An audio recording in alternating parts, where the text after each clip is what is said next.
call this meeting to order. It is a mayor's workshop on the fire assessment fee, and not say the pledge and not say the prayer, and call to order. Roll call. Yes. Thank you. Mayor Thomas? Yes, here. Councilwoman Power? Here. Councilwoman Bennington? Yes. Here. Councilwoman O'Keefe? Here. Councilman Powers? Here. City Manager Irby? Here. City Attorney Wolf? Here. City Clerk Zlotnick present. Is the sound system working? Does it sound like it is? Yeah. Not hearing it. I can see it on the thing, the meter. You can? Okay. Sound check. Check. Check. You really shouldn't hear it up here because the speakers are really low up here, so we don't get an echo. Okay. Item number 2, presentations or discussions. Item 2A, and I will turn it over to the city manager. Are we missing somebody still? She's on her way in right now. Can we? Yep, we can wait. She's the one with the brains behind all of it. So. And you just burned yours out today. She's the other one. Other brain. The other brain. The other, I'm sorry. Yes. Yes.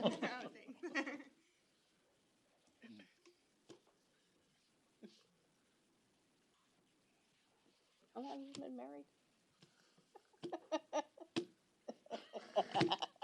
Don't answer that. Don't answer that. Plead the fifth. I just Mine? Yeah, mine's coming up. My 29th.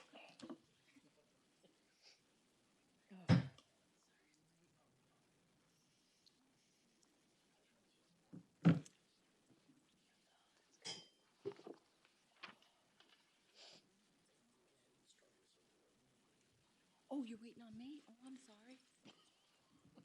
That's all right. We don't have anything else to do. I'm so sorry. I I'm thought drinking. we still had the Pledge of Allegiance and everything. to go No. through. I'm I so have sorry. coffee. I'm good. Okay, sorry.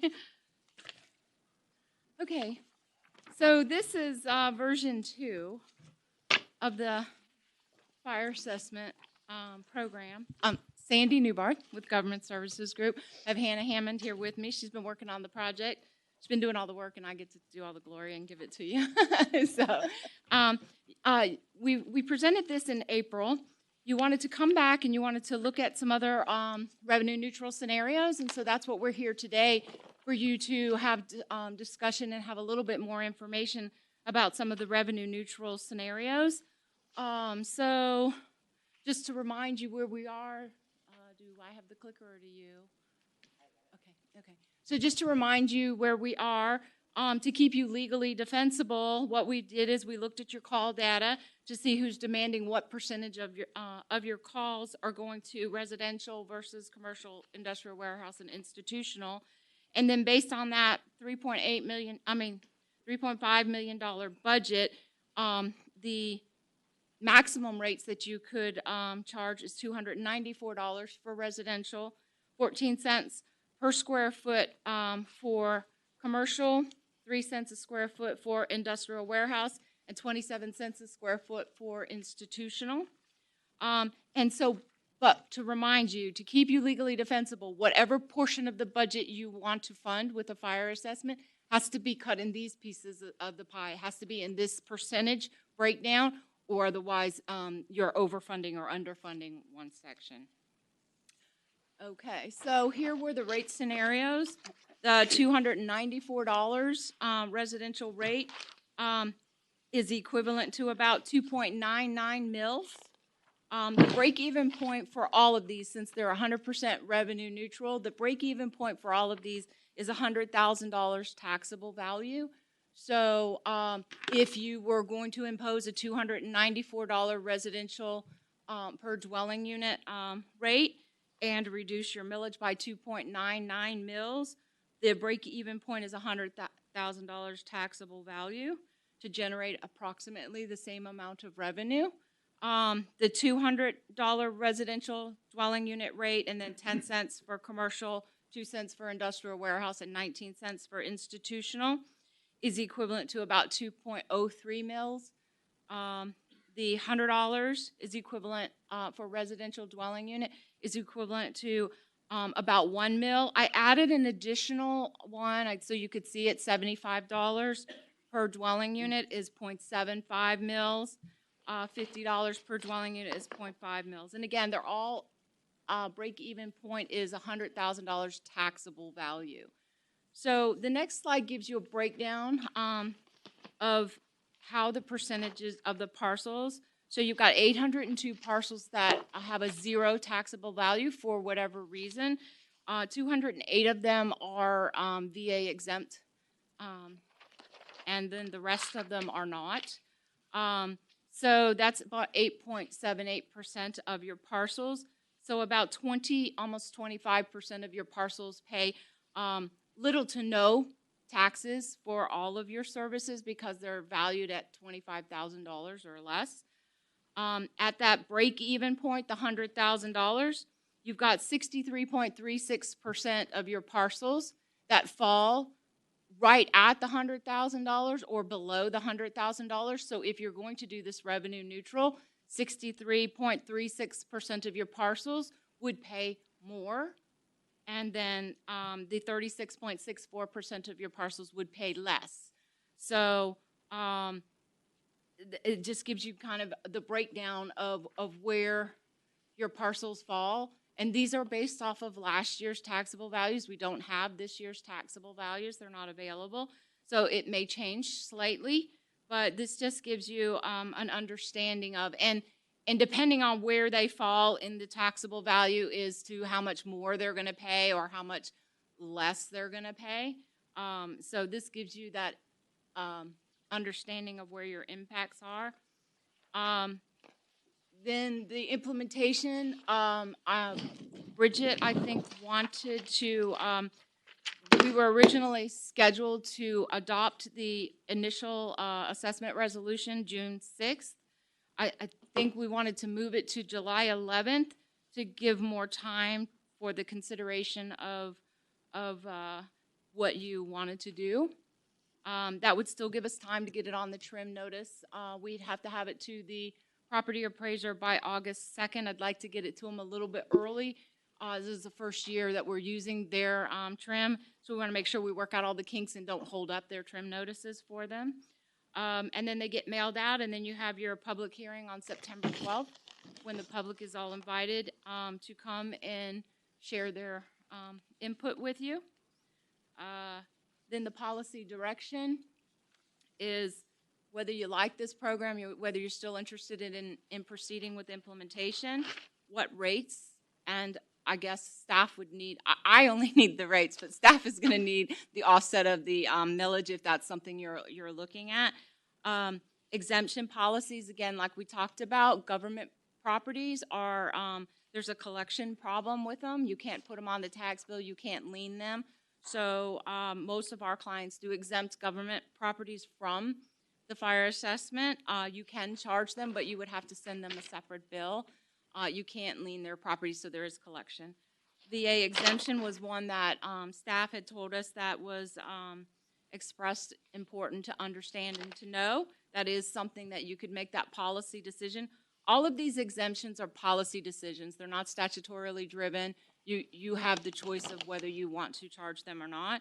So the VA exemptions, again, there's 208 of them that have a whole 100% exempt. Institutional tax exempt, those are your churches and nonprofits. It's a two-pronged test. First, the building has to be of institutional use, and then second, it has to be wholly tax exempt. So if they meet that two-pronged test, they would be exempt if you made the policy decision to exempt them. And so that's pretty much where we're at as a refresher. So I'd be happy to answer any additional questions or provide other information. I've got one. Remind me, right now, it's assessed by the millage and it goes under tax bill. Now, let's say we decide to do a $50 one, and now how are we going to collect that money? It would be collected on the tax bill the same as you collect your property taxes. It would be collected in the same, when they pay their property taxes, they can't pay part of their tax bill. They either have to pay it all or they pay none. So you would collect the money in the same format, the same schedule. Like a lot of people pay them in November to get that 4% discount. But most of our clients, they get the bulk of their money in December. So however your revenue comes in through your millage, through your ad valorem taxes, I thought we have a bunch of people that are tax exempt. in you that do, work. and they wouldn't pay So anything. how would we collect from them?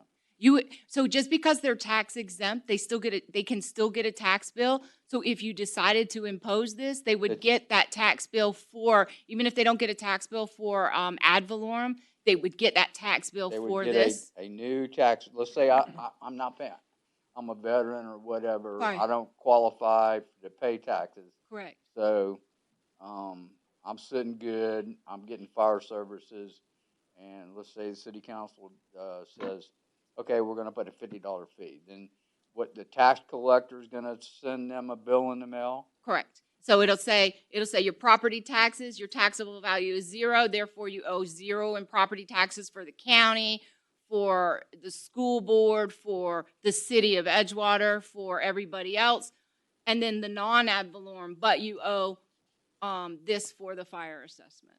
Okay, I need to know a number of how many is exempt in Edgewater. And that's what we told you right here. How many? 802. How many? 802. 802 Mhm. would be getting a tax bill. That they don't currently get, yes. But what was the percentage of them? Did you say it was like 2.8% or something? 8.78%. No, what was the percentage of? And this is single-family residential. This is not more anything other. This is Right. just single-family Right. residential. For some reason, I thought you had a figure in there. Oh, I said, It said they were veteran. There's 208 are veteran. 208. 208 So of a those quarter of them. 802. A quarter of that 800 are veterans. Are still exempt, or would still Yes. be exempt? Yes, Okay, so we're talking about 600. 600 people Right. that would get a new bill in the mail. Correct. Yes. Now, I don't know, sometimes doesn't the school board has something, so if their taxable value is, like, isn't there a different for school board than there is, city and county taxes of like, they don't get that extra 25% or Right. something That's like right, that, so it might be, they might already get something for the school board because there's might be, something, All right. they might not have that 50% homestead exemption, I don't know what that is. Let's say I'm one of the 602, and I get this new $50 bill in the mail. I'm not gonna pay it. How do we collect it?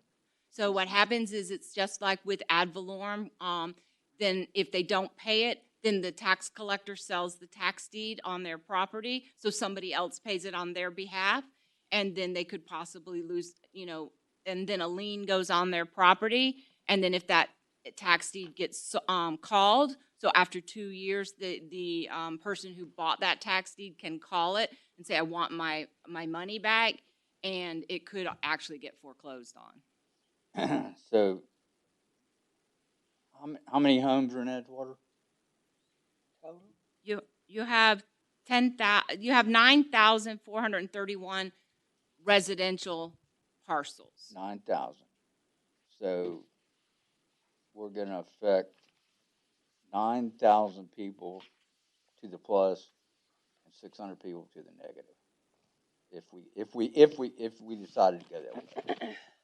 Am I, Not necessarily, because it depends on what your revenue neutral is. So your revenue neutral is $100,000 with those scenarios. So anything with a taxable value of $100,000, so it would be 63% of the property owners not getting a brand new tax bill, but getting more at the bottom line I of don't their tax like the bill. way I put that. We're gonna make 9,000 people more equitable and 600 less equitable. Not necessarily. Well, Um, 600 people are gonna get a new bill in the mail, but 9,000 people or homeowners are gonna get, and businesses or whatever, are gonna be more equitable. They're gonna, if we go with the less millage. $50 would be 0.5 mils, and $75 would be 0.75. Yours is kind of a nice even rounded number because Yeah. it's like 1 mil generates about that much money that you need. So it works out well for you in rounding.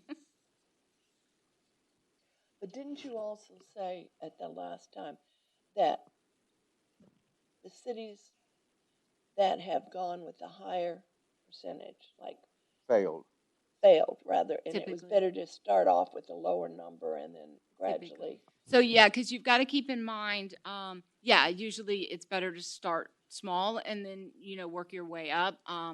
But typically when you're doing that millage offset, it's revenue neutral to the city, but it's definitely not revenue neutral to the property owner. So those with a higher taxable value will actually see a decrease in their overall taxes for the fire services because the actual per dwelling unit rate versus what they pay based on their taxable value would be less. Any of those that have more than $100,000 taxable value.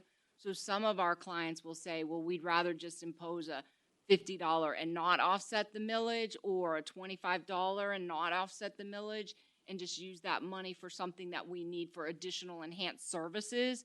That we have others that do offset the millage, and it's because they want it to be more fair. So it's definitely, y'all got to make that tough decision. I get to give you the information. You make the tough decision. Mr. Powers, you have the floor. No, You had the floor. I don't have the floor. I want to hear what you had to say. You're yielding the floor to Giving it back. Mrs. Powers. I guess I'm next on the list anyway. Okay, oh, I'm sorry. Yeah. Are we going by voting order? So, so I'm looking at this and we're not gonna talk about this yet? Or can we talk about this? So that's something that Bridget had put together. That talks about the total millage for your, for your other city, services that you have. Mhm. So I was hoping Bridget would be here, but yeah. Jim's here and can address that. Okay. Yeah, okay. So I'm just looking at the level of service enhancement. So that's $50 fire assessment with enhanced service. Can you just kind of explain Yeah, that? like on that, Jeff's proposal, when we first started meeting with the consultants, there was some FTE increases and some other equipment and such. Okay. So in order to fund that, that was about 0.56 mils, probably between $550,000 and $600,000. Mhm. So we just to make it be kind of more clearly presented, kind of showed the way the original package you guys saw, it had 0.56 mils needed to be funded plus the service fee. So in order to provide everything in that original packet, you'd have to actually increase your service fee to 0.7, that you'd reduce it by 0.5 down for this, and you have to raise it back to fund the service enhancement level. Okay. But the section right below it has service levels constant. And that bar across the bottom shows the highlighted areas in yellow. I'm not sure if we provided color copies, but the highlighted areas in yellow show the net effect under, there's 5 sample homes that we kind of use based on the headings across. Mhm.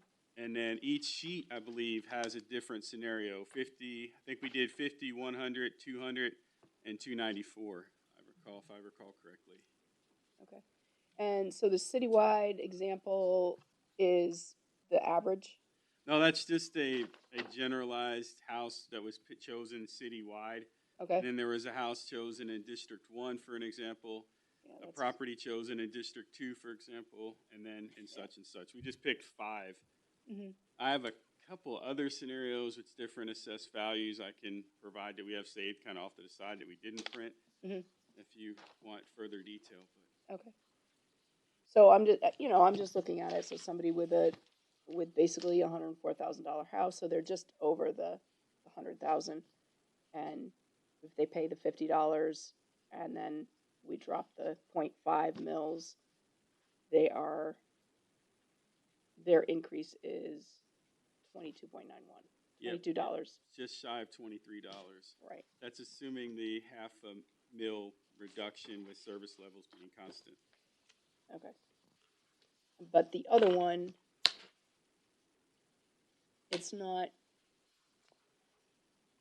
the increase is 53 net. So just up above with the enhanced service. Oh, yeah, yep, yeah, with enhanced service, because the .5591 mils equates to the difference, that extra $30 or Yeah, so got it. in Okay. cost. Right. Okay. So that's an increase in what they're looking for basically is at 0.5591. Okay. And that's more on the budget line kind of thing. So wait, I'm sorry, let me clarify something on this. So Okay. looking at this is assessed value of $104, because I was wondering why it's going up if the break even is $100,000. So this is actually a taxable value of $54,000. That's why it's going up. Oh, Because okay. the assessed value Okay. is the market value, and the taxable value is Right. what they're going to be paying the taxes on. So I want to understand that, because I'm looking at, I'm going, Oh. why does it go up Why when does the it go up? break It even shouldn't. is Okay. 100,000? Yeah, we, Okay. So that's a property that actually falls below, and Okay. that would increase, as opposed to one that falls above the break-even point that would decrease. So this one is a sample of a $54,000 taxable value house, Mhm. that it's actually going to go up either $53 or $22. Right. yeah, and what we refer to as taxable on here. Mhm. That's her value. She Got it. just used slightly Okay. different phrasing. So if it were $154,000 house, Then it would be back to the $100,000 and 104. close to the break We even. have District 4 is pretty much that example of 157. okay. Yeah, there you go. Okay, Mhm. just if you wanted a quick ballpark Right. reference. Yeah, I just want to make sure you guys understood that, because Mhm. sometimes it gets confusing. Right. So they would be net basically without the enhanced service. Okay.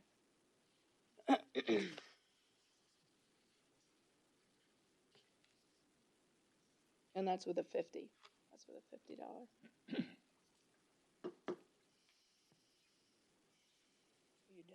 I'm sorry. Mr. Powers, you have the floor.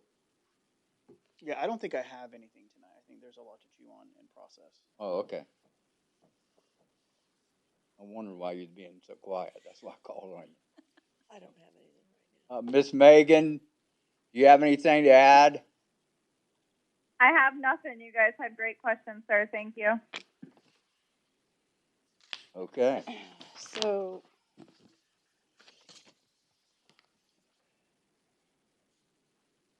okay, so this is increasing it. Yeah. I don't see how we could go to the 100. I mean, I don't see how we could do that to start out with. I would Yeah. Um, That's kind of where I'm coming.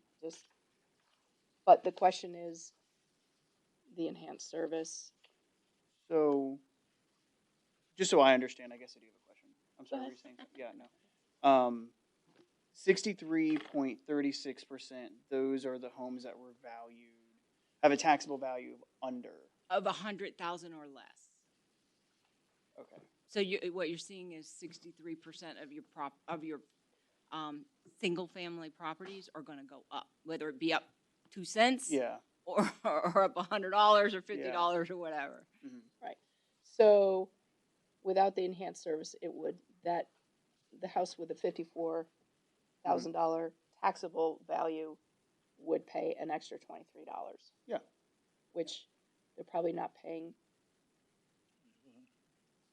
No, they're paying $363.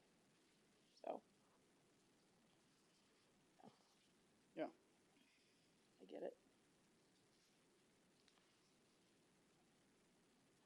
Well, I guess he's looking for a Is that across? consensus, since we can't vote on it. So- And I would caution you too, if you're going to do this revenue neutral thing, until you're sure of what rate, you may have to, like, it might appear like you're kind of double dipping, because if you don't set your millage rate high enough, you're going to lock yourself into either doing without or having to go forward with it, whether you want to at the end or not. Right.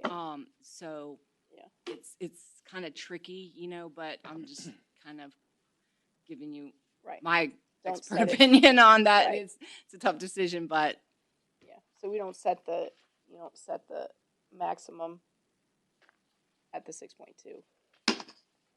Yeah, I mean, To start you can with. do what you want, but I'm just saying, Yeah. if for some reason you come back in September and you decide not to go forward with this and you haven't set your millage high enough, you're gonna be without that revenue, We'd be, yes. scrambling. No, that's duly noted. Okay. Um,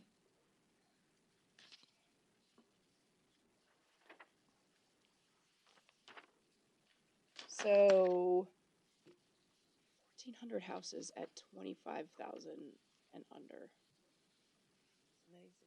It is 25,000. I'm sorry. So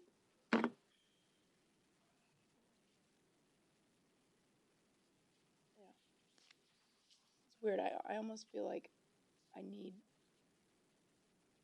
the numbers. I need it all.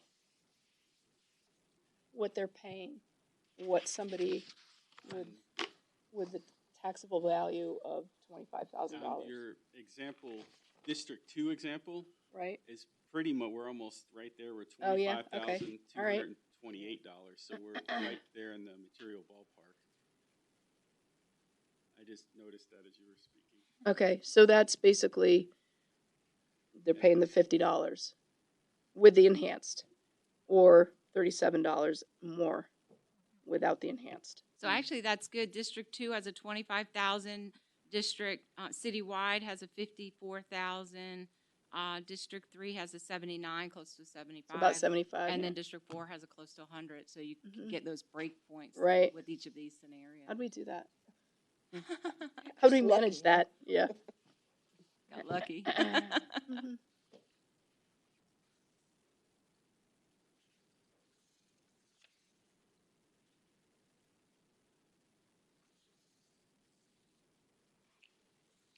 I don't have any comments. What consensus you want first, Mr. City Manager? You want the fee or to do it or what?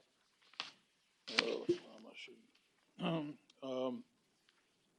First of all, to know if you're still going to want to exempt government, institutional, and Do what veterans. now? If you're going to exempt, as we do now, Mhm. governments, institutional, and veterans. Let me just say, if you're going to exempt veterans, I think there might be a change needed to the enabling ordinance because it doesn't make any reference to exemptions for veterans. Okay. But that could be added, I think, before second reading. Okay.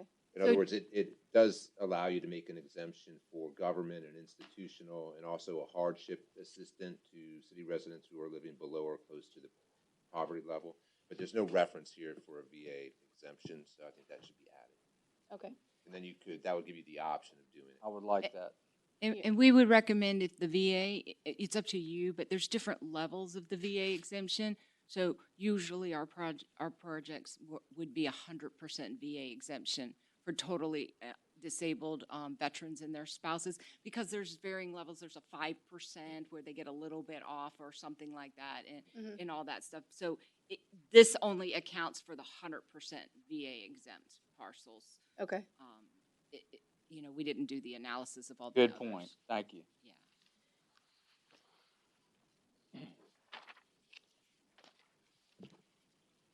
So you're in agreement with continuing those exemptions, correct? Yes. Yes. The exemptions. Yeah. How do you feel, Mr. Powers? Yes. Okay. I'm just wondering if we need to look at even in, Gigi, you're welcome to pay it anyway, but the $25,000 and under taxable value, what kind of a load would that be? You know, what kind of So a nut would that's that be? what your attorney was telling you. You could have a hardship exemption, Mhm. but it wouldn't necessarily be on their taxable value, because just because you have a low taxable value doesn't mean you can't afford it. So what it would be is it would be an annual application that they would apply for, and you would set the income limit. So it would be based on, Okay. it would have to be a homesteaded house that's homesteaded, so it can't be a secondary house. It has to be a house that can be homesteaded, and they would have to meet certain income guidelines, and if they did, then you could pay it on their behalf as a hardship exemption. But it, again, it would be an annual process because if they win the lottery or something like that, you don't want to continue to give it to them. Right. So it's an annual process. So usually the first year you have a little bit of a longer, since you won't get it started. So you may have until from August to September or something. And then every year after that, you would usually want to do it before we certify the roll. So you would say by June 1st, everybody Okay. has to apply for it. So, and that would be in your resolution. Okay, and would that be something that comes out through the property appraisal or? So would- you could put it on your website. It's going to depend on what your property appraiser allows you to put Uh-huh. in that trim notice, how much room they have in it. They have a lot of stuff that's already in there. Right, I don't know if they're going to allow you guys to put in an insert or not. So we'd have to get with your property appraiser to see what they're going to allow us to put in there. okay. Do you have you have a utility account that meets that goes to all property owners? Yes, but people tend to not read Yeah, their, well, then they're not. If they don't read that, they're not going to read their trim notice No. either. But what I'm saying guess. is, if you already have a citywide mailing that goes out, you could possibly put it in there. well, I'm just wondering if with the tax bill or before the tax bill, you get the card from the property appraiser, I believe, that asks you if you're renewing your Oh, that's a homestead. homestead exemption, and I assume other exemptions are on there. No, I don't think so. I think it's just There hey, are, it's senior, it's hey, widowed. if let us know if you don't continue to qualify. Usually, is the card that gets sent out. Okay. Or if you want to add it, I know I've looked at it Oh. with my mom. But, so I'm just wondering if it would be on that, I'm just No. thinking. So it would That's- not be that- on that. This is a Yearly. city thing. No, this is a city thing. Okay. That would be exclusively, unless your County. property appraiser lets you, that would be exclusively, that's to them. Because otherwise, Okay. if they put it on their stuff, then the residents are gonna go to them and you Right. want them to come to you. They don't want to take that Well, we want them responsibility. to go to the county. Yeah, Okay. they don't want to take on that Okay, responsibility. I'm just trying to think Yeah. of, like, how it best serves the people. And you also have to be careful if you do put it in your utility bill, they may come back and say, you have a hardship exemption for our utility account too? So depending on what publication you put it in, Yeah. that you could put it in your newspaper advertisement that says, hey, if you think you qualify for it, Right. put it Because on in your theory, In website theory, you could have a $500,000 house and and qualify for it. qualify for it because, you're out of work, your husband's out of work, and I don't know. Your house is paid for, you've owned it for a long time. Right. And you're a veteran. And you're a veteran. Well, if you're a That- veteran, you probably that would already take are. it out. Yeah, that Yeah. would take it out. And everybody's got COVID. Yeah. I'm just wondering how big of a can of worms that is. That's all, a hardship thing. Can you speak to that? Is that something that causes issues? What? I'm sorry. Having a hardship exclusion or whatever? No, to be honest with you, most of our programs, only a handful of them qualify because those that meet that income, yours might be a little bit different if you've got a lot of retired people because their houses might be paid off or something like that. Fixed income. But usually, the ones that meet it don't own the house. Usually if they're at that income level, they don't own the house, so that two-prong renting test. it. So it doesn't get passed on to the landlord. So the landlord can't say, my tenants are at this income level. It has to be, you Okay. have to qualify for it. And so that's why that homestead eligible for homestead exemption, because it has to be your Okay. house. Okay, got it. Yeah, and the way the ordinance reads, the enabling ordinance, it talks about a program of hardship assistance to city residents who are living below or close to the poverty level and are at risk of losing title to their homes as a Okay. result of the imposition of the fire services assessment. Okay. That wouldn't be That that many $50 a people. year is gonna break them then. Okay. Yeah, they can claim it. Okay. Next. Well, there's a couple of things, one of which hasn't been brought up yet. There is enhanced service and status quo. The fire department in next year's budget has 9 additional firefighters that they feel like they need. As I told somebody the other day, the fire chief that we have presently, since I have been here, is one of few department heads I've ever seen that when he hands you your budget, he's already taken stuff out of it, reducing it before he's even asked. It's like, don't you need that? I can get by 1 more year, 2 more years, whatever. So my belief is in him, number one, and number two, when he says he needs 9 firefighters, he needs 9. We sat down the other day and went through his budget again, as I did with all the directors. And really, time-wise, he doesn't need but 6 at the beginning of the year, or towards the middle and towards the end of the year, 6 next year. So the 3 extra he doesn't necessarily need next year, but that is the enhanced service that you see, which adds a little bit to it, to the bottom line. So I need to know whether you want to stick with status quo, which does not buy him necessarily 6 or 9 firefighters, or the enhanced amount, which will get him up to 9. Need that decision. So once you've decided which one of those you want, then we need to know where you want to set the assessment at a low of 50, 75, or whatever. So,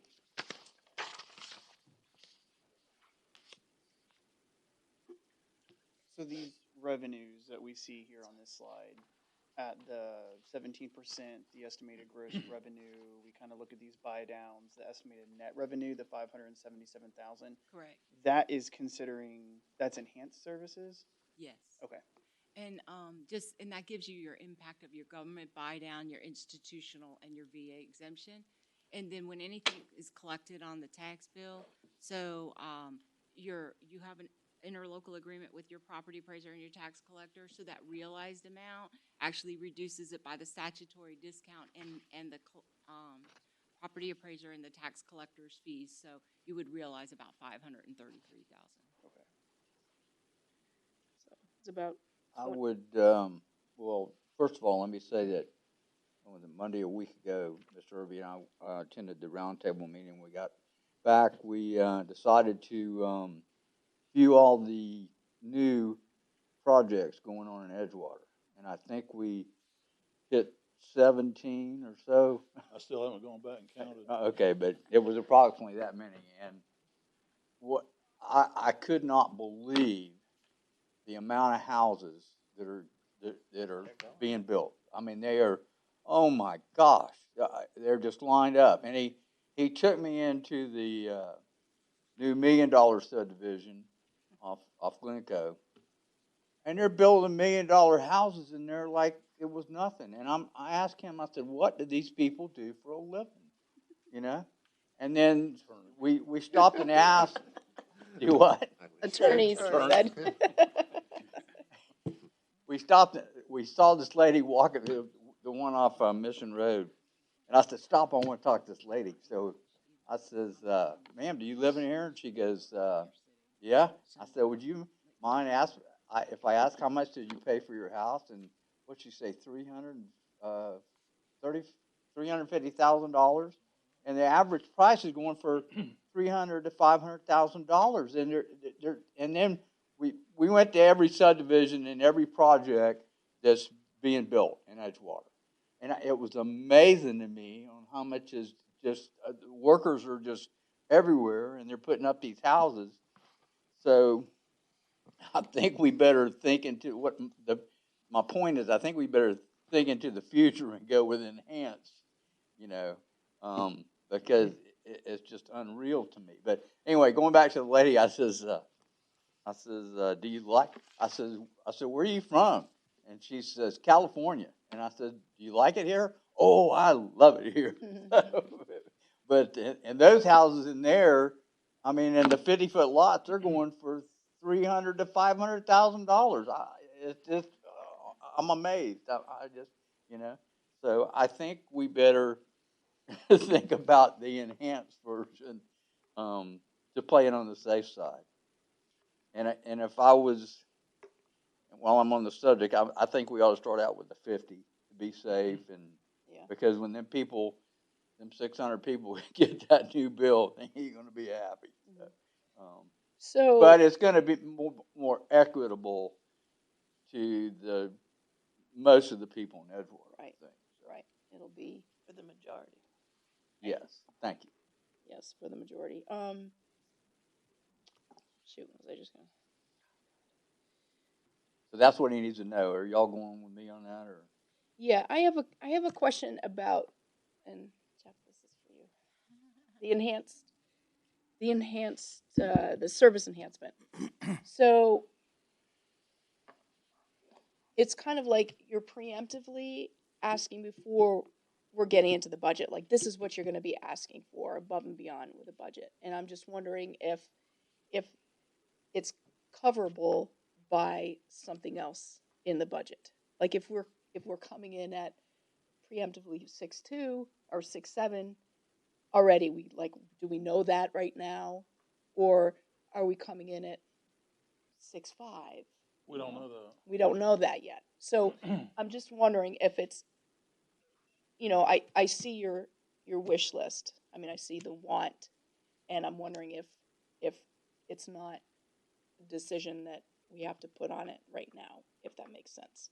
Because it could be that when we get closer into the weeds, that it's a wash with something else. Good point. Right? I mean, Yes, I see it. But In there's, case we got to go higher, it wouldn't do anything. So. right. how do I put this? Or so the millage instead is 6.3 instead of 6.2. This process, in my opinion, I use other words, but I'll clean it up a little bit for here, is backward. Yeah. It's just backward. We don't know what the future 3 months from now is going to hold. Right. We don't.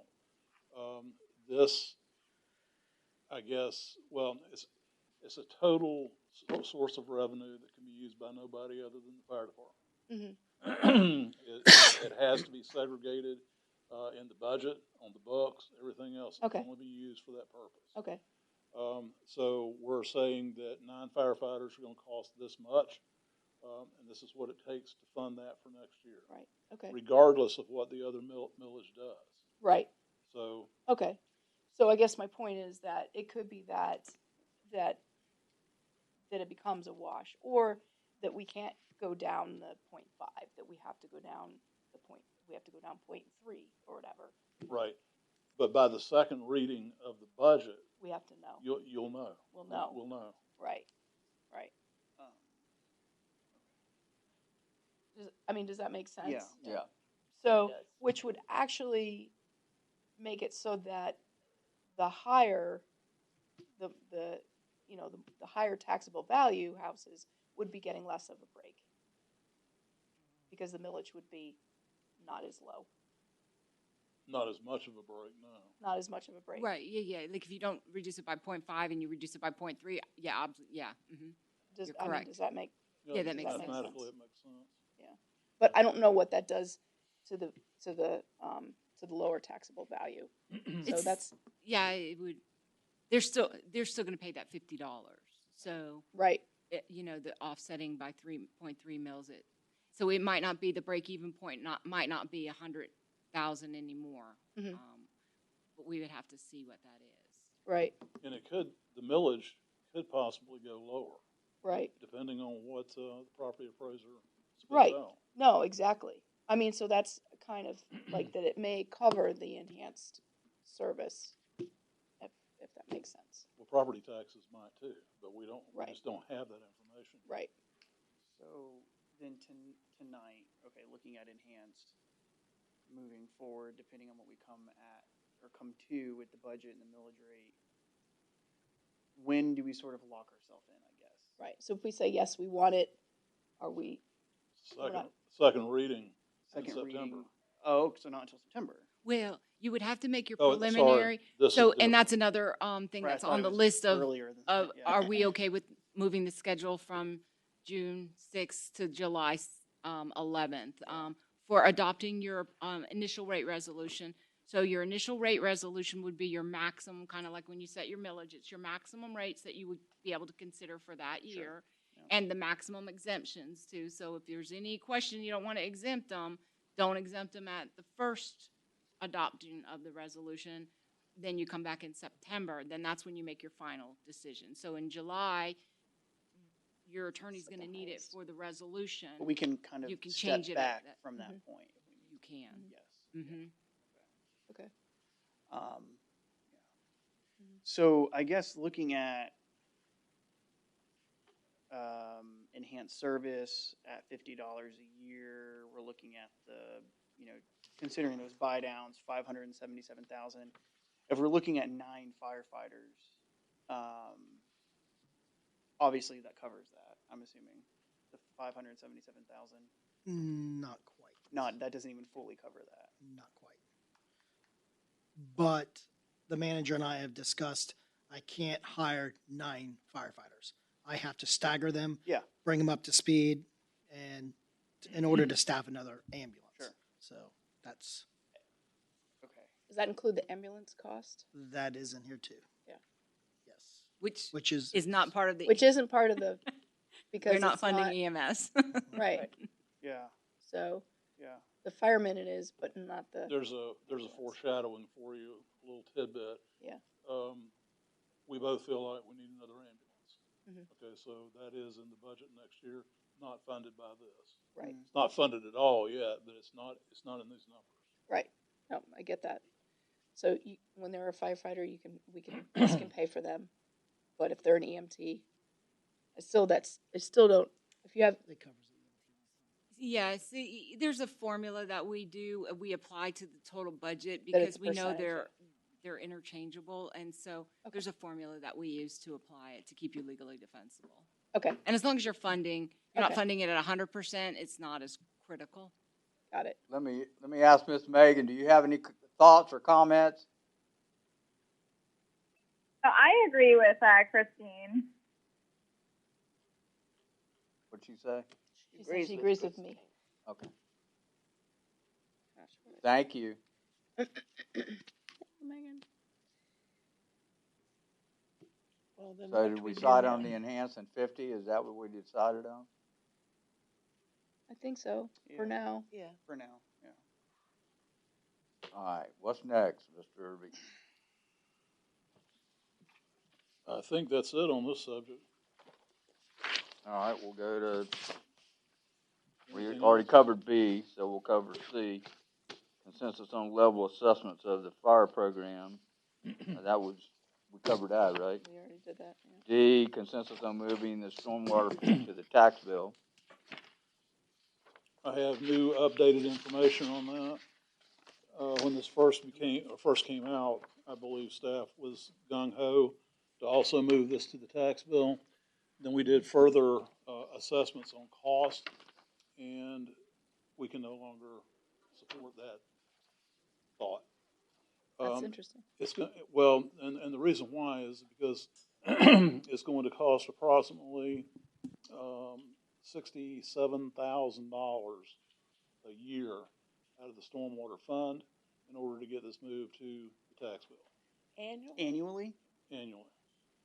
Oh my God. And if we were in times where interest rates were above 0.0004 or whatever it is, that would make sense because we would recover that possibly with interest. So I can't support that anymore. That's very interesting. Okay. I agree. Yeah. That's ridiculous. Yeah, there's no. Thank you all. Thank you, guys. So that's kind of like the end of that discussion. I mean, that's up to y'all, but Yeah. that's all I got. Yeah. Well, Can't recommend it.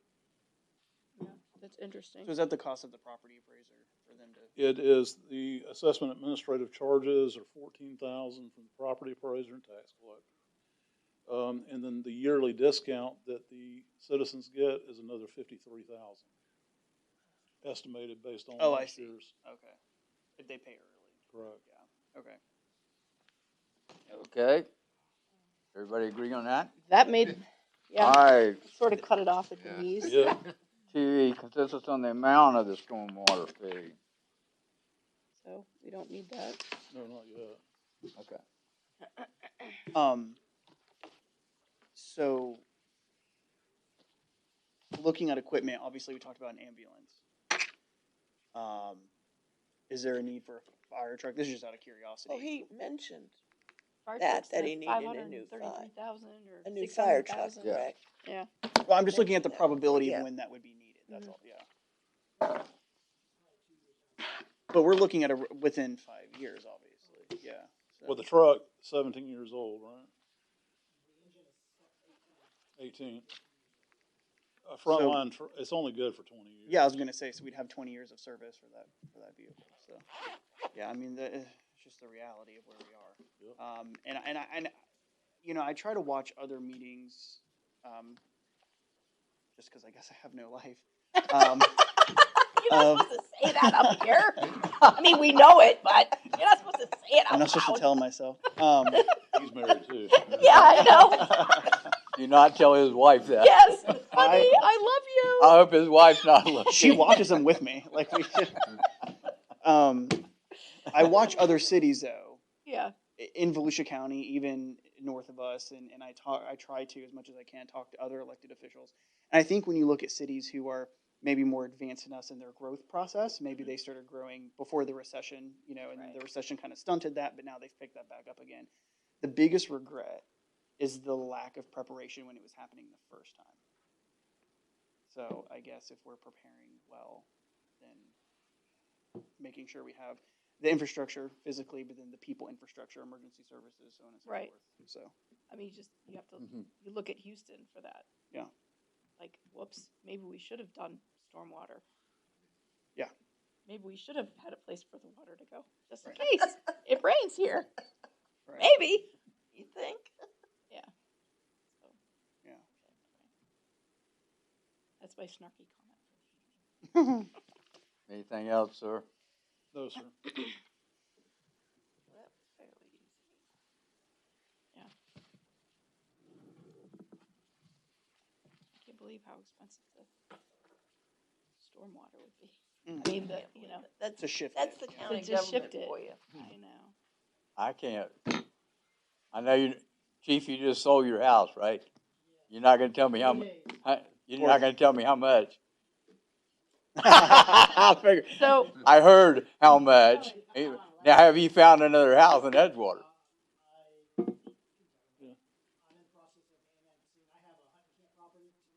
Uh,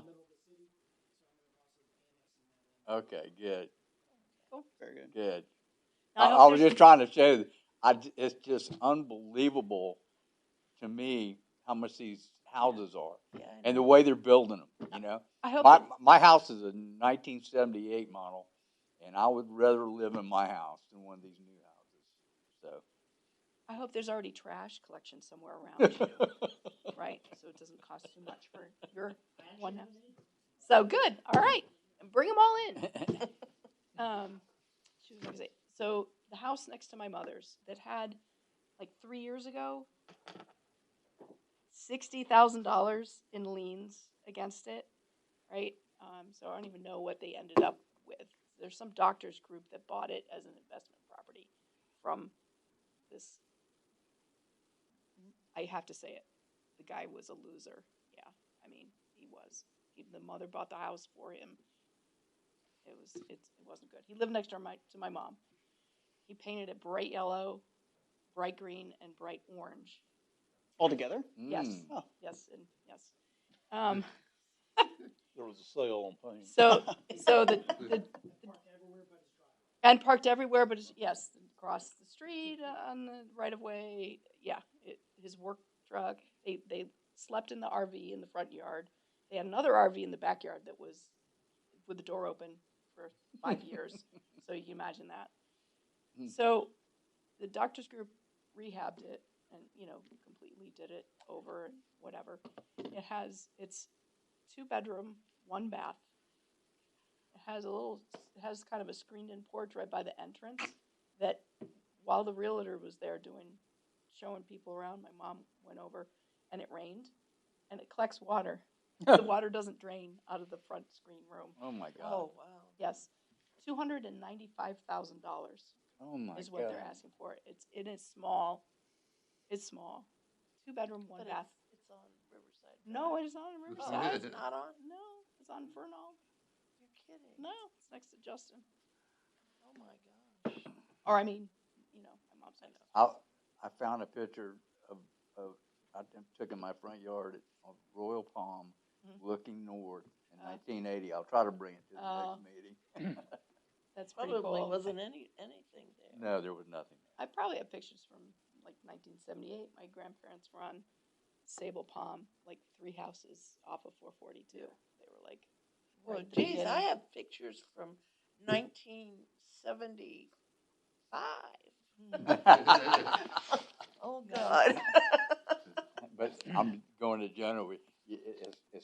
If you could predict the future, you could be a rich person real easy, and it's hard to do.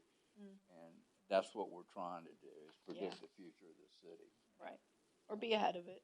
Yeah, we're trying to And a lot of comments, a steer lot it of in the right feedback I way. get too, even from our residents, obviously, is let's prepare, let's be ready, you know, let's make Right. sure things are in place, so.